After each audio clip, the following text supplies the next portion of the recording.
श्री राम। सभी भगवत भक्तों का मानस चर्चा में सादर अभिनंदन है। आज चर्चा हम करेंगे कि जो यह कलयुग है यह हर इंसान पर भारी है, लेकिन हमारे हनुमान जी इस कलिकाल पर भारी हैं। कलिकाल के बारे में बाबा गोस्वामी तुलसीदास जी कहते हैं कि काल नेमि कलि कपट निधानु, नाम सुमति समरथ हनुमानु। कालनेमी नाम का जो राक्षस है वास्तव में वह कलयुग का स्वरूप ही है और कपट की खान है। इस कालनेमी रूपी कलयुग पर सुमति समर्थ हनुमान जी हैं। हनुमान जी हैं जो इसका निधान है, इसका अंत करने वाले हैं, इस पर भारी पड़ने वाले हैं।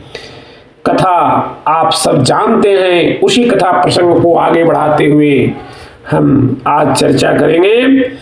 कालनेमी जब हनुमान जी का रास्ता रोकता है तो कथा कहना शुरू करता है।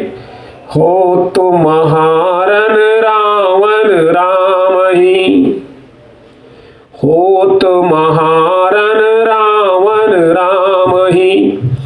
अच्छा, कथा शुरू कर दिया, न तो कोई मंगलाचरण, न किसी इष्ट का नाम, न किसी देवी देवता को प्रणाम, न भगवत भक्तों को प्रणाम, न किसी का स्वागत अभिनंदन। सीधे हो तो महारन रावण राम ही। बस महासंग्राम हो रहा है। और कहां से किसी देवता का नाम लेगा, सर्वप्रथम रावण का ही नाम लेता है। ऐसी कथा जैसे हमारे हनुमान जी सुनते हैं वैसे ही आंख तरेरते हैं, और आंख तरेरते ही वह सजग हो जाता है, क्योंकि वह जानता है कि हनुमान जी साक्षात काल ही हैं, काल के भी काल हैं। वह तुरंत अपनी वाणी को बदल देता है, कहता है जीतती हैं ही रामन संशय याम ही। अब कहता है कि इस युद्ध में राम ही जीतेंगे, इसमें कोई संशय नहीं है। हनुमान जी इस कथा को सुनते हैं। बड़ी विचित्र बात है, हनुमान जी को कथा के बीच में प्यास लग गई। अद्भुत बात। ज्ञानी नामक गण्यम को, राम कथा रसिक को कथा के बीच में प्यास लगना क्या अद्भुत बात है। वास्तव में राम कथा अमृत ही है, और राम कथा का जब रसपान करते हैं तो प्यास लगने की कोई बात ही नहीं होती है। प्यास तो अपने आप बुझ जाती है। हम सब लोग श्रीमद् भागवत की कथा सुनते हैं। जब दशम स्कंद प्रारंभ हुआ तो आचार्य सुखदेव जी ने कहा, जब से कथा शुरू हुई है आप लोगों ने जल भी ग्रहण नहीं किया, आप लोग थोड़ा जल ग्रहण कर ले। सभी श्रोताओं के लिए यह बात सुखदेव जी ने कही। उस समय महाराज परीक्षित ने क्या उत्तर दिया, वास्तव में लाजवाब उत्तर है। परीक्षित जी कहते हैं, ऐ सुखदेव जी महाराज, आपके मुख चंद्र से कथा अमृत झर रही है, और भूख की क्या कहूं, मुझे तो किसी भी प्रकार की कोई लालसा नहीं है। भूख प्यास तो हजारों कोसों दूर है। न तो भूख लग रही है और न ही किसी प्रकार की कोई लालसा रह गई है। तृषा की कोई बात ही नहीं है। परीक्षित जी ने कहा, आपके कथामृत की जो प्यास है यह हमें हर प्रकार की लालसाओं से दूर कर दी है। अब हम केवल कथामृत ही सुनना चाहते हैं, हमें अन्य कोई लालसा नहीं है। और ऐ प्रभु, जिस प्यास की आप बात करते हैं, सांसारिक प्यास की बात करते हैं, अगर हम अपने पूर्व जीवन पर जाएं तो वास्तव में जल की प्यास ने ही तो हमारे साथ इतना बड़ा अनर्थ कराया था कि मैं ऋषि के साथ जो हमें नहीं करना चाहिए वो कर बैठा। अरे मेरी प्यास ही तो थी, जो महात्मा के आश्रम में हम चले गए, कथा में जो अमृत पी रहा है उसे प्यास नहीं लगेगी। और आप विचार कीजिए, सुखदेव जी कथा कहेंगे तो राजा परीक्षित की प्यास तो जाएगी ही जाएगी, चली ही जाएगी। और यहाँ कालनेमी यदि कथा कहेगा तो ऐसे दिव्य सुदिव्य महादिव्य हमारे हनुमान जी को प्यास लग रही है। और फिर हनुमान जी की प्यास बुझेगी नहीं बुझेगी। और जब जब इस धरा पर कालनेमी जैसे लोगों द्वारा कथा होगी तो कभी भी भक्ति की प्यास नहीं बुझेगी। कई बार लोग कहते हैं वहां कथा में गए थे, पर मुझे तो कुछ भी समझ में नहीं आ रहा था। हमने सोचा चले यहां से प्यास बुझनी चाहिए। अब यहां जैसे ही हनुमान जी को प्यास लगती है, वहां कालनेमी घबरा गया और कहता है, कहिए क्या बात है। यहां हनुमान जी मांगते कुछ और है और कालनेमी देता कुछ और है।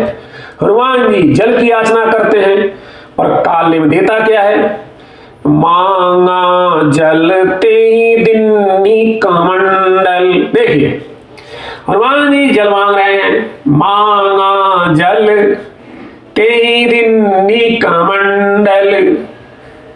हनुमान जी ने पानी मांगा और उस दुष्ट ने कमंडल थमा दिया। हनुमान जी ने कहा, कमंडल ये आप हमें दे रहे हैं? यह तो गुरुओं द्वारा चेलों को दिया जाता है कि हम जाने वाले हैं, अब हमारा कमंडल तुम ही संभालो। यहां देखिए बहुत बड़ा संकेत है।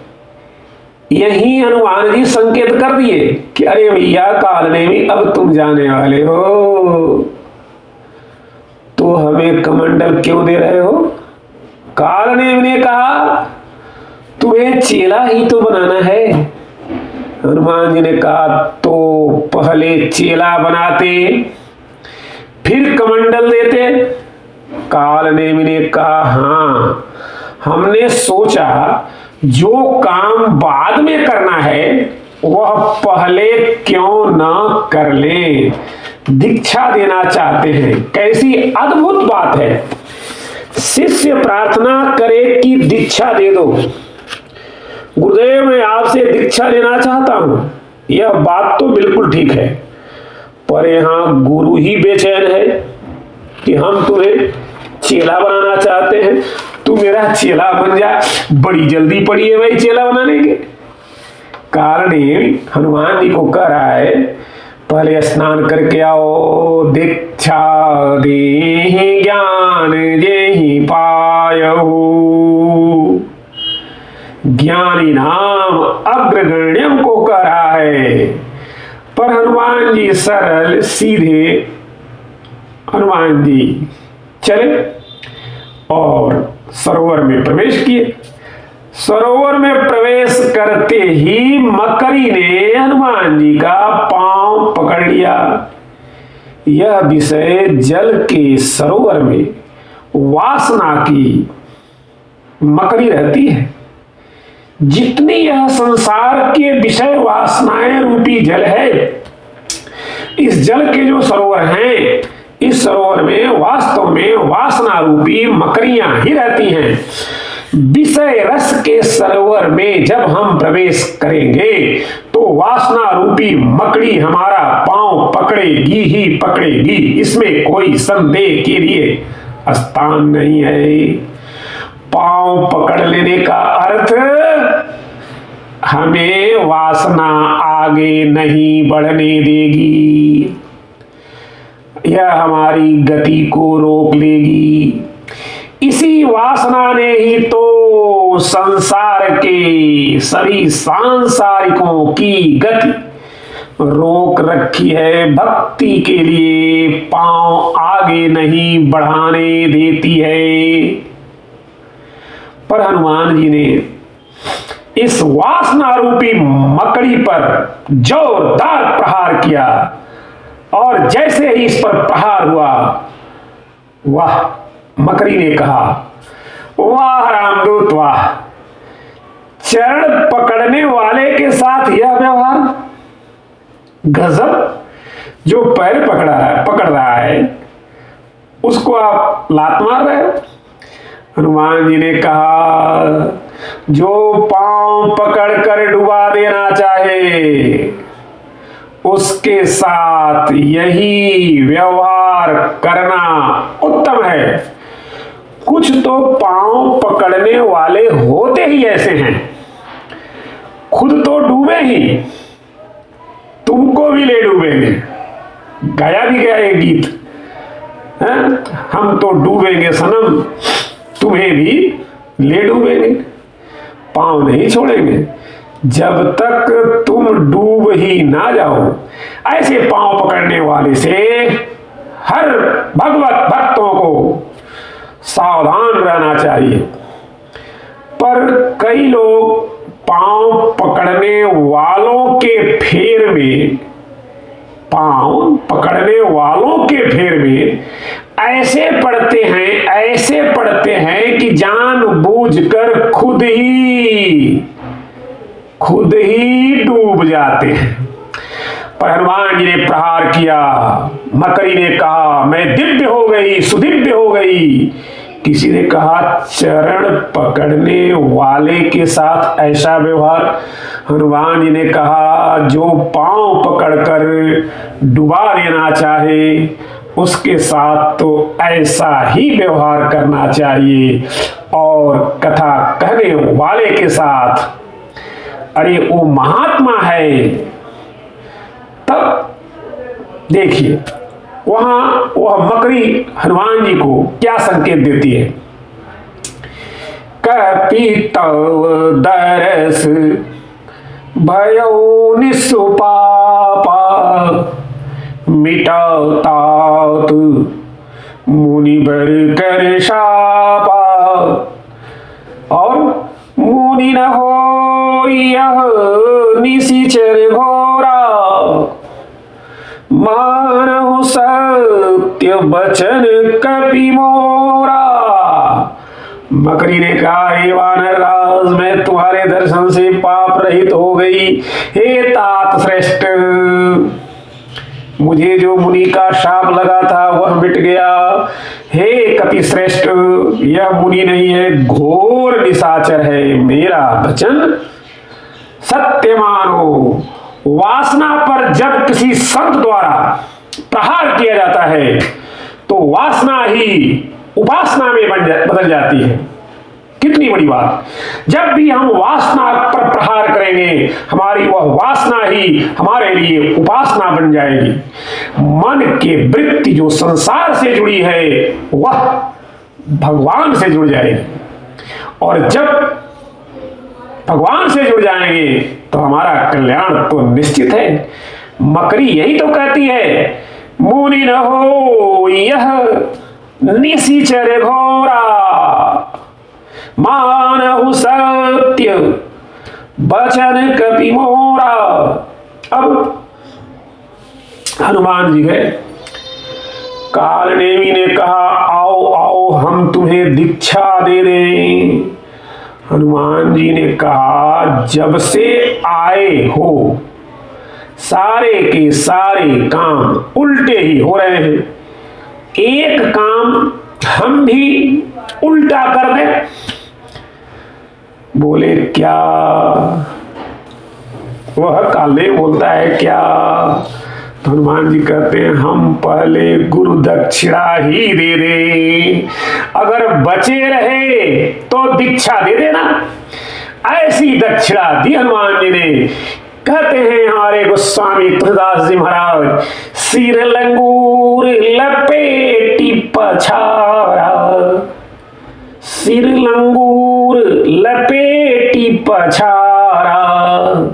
हनुमान जी ने उसके सिर को अपने पूंछ में लपेट कर उसे पछाड़ दिया, और जैसे ही हनुमान जी ने उसके सिर को अपनी पूंछ में लपेट कर पछाड़ा, वैसे ही निज तनु प्रगट सिमरती बारा, निज तनु प्रगट सिमरती बारा। मरते समय उसने अपना राक्षसी शरीर प्रकट किया और राम राम कही छाड़े सी प्राणा, राम राम कहकर प्राणों का त्याग कर दिया। और क्या कहता है? सुन्नी मन हरसी। अब जैसे ही वह राम राम कहता है, वैसे ही हनुमान जी हमारे मन में हर्ष अनुभव करते हैं। हनुमान जी हर्षित हो जाते हैं, और हर्षित होकर के जब हम यात्रा प्रारंभ करते हैं तो हमारी सभी यात्राएं हमेशा सफल होती हैं। इसीलिए हमें यात्रा करते समय मन को हर्षित रखना चाहिए। बाबा कहते हैं, सुन्नी मन हर्षि चले हनुमाना, सुनी मन हर्षि चले हनुमाना। मरते समय कालनेमी ने कहा, राम राम राम। हनुमान जी बोले, अब सही दी दीक्षा। तो हनुमान जी हैं कालनेमी को पराजित करने वाले। कालनेमी कौन है? मैंने पहले एक नाम बताया, कालनेमी ही कली है, कलिकाल है। इसीलिए जो कलिकाल के हाथ में है वह इंसान है, जो कलिकाल के हाथ में है वह इंसान है, और कलिकाल जिसके हाथ में है वे हमारे हनुमान जी हैं। वैसे भी हम देखें तो कथाएं कुछ अद्भुत संकेत करती हैं। हनुमान जी ने बाल्यकाल में ही सूर्य भगवान को मुख में रख लिया था, और सूर्य भगवान तो काल के गति की सूचना देने वाले हैं। जो काल की गति को, आप सोचिए, जब काल की गति को जिसने अवरुद्ध कर दिया वही तो हैं हमारे हनुमान जी। हनुमान जी जा रहे थे संजीवनी बूटी लाने, सभी ने कहा सूर्योदय से पहले आ जाना, सूर्योदय से पहले आ जाना, सूर्योदय से पहले आ जाना। तो हनुमान जी क्या कहते हैं, आप सबको ध्यान है? चिंता मत करो, जब तक नहीं आऊंगा तब तक सूर्योदय होगा ही नहीं। सूर्य भगवान मुझे अच्छी तरह से जानते हैं, क्योंकि हनुमान जी के हाथ में काल है।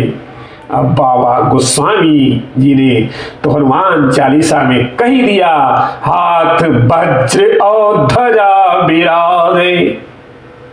इसका अर्थ यह है कि जिसके हाथ में काल हो वही भगवान के यश की ध्वजा लहरा सकता है। जो कलिकाल से प्रभावित ना हो बल्कि कलिकाल को प्रभावित कर दे, वही भगवान की कीर्ति की ध्वजा लहराएगा।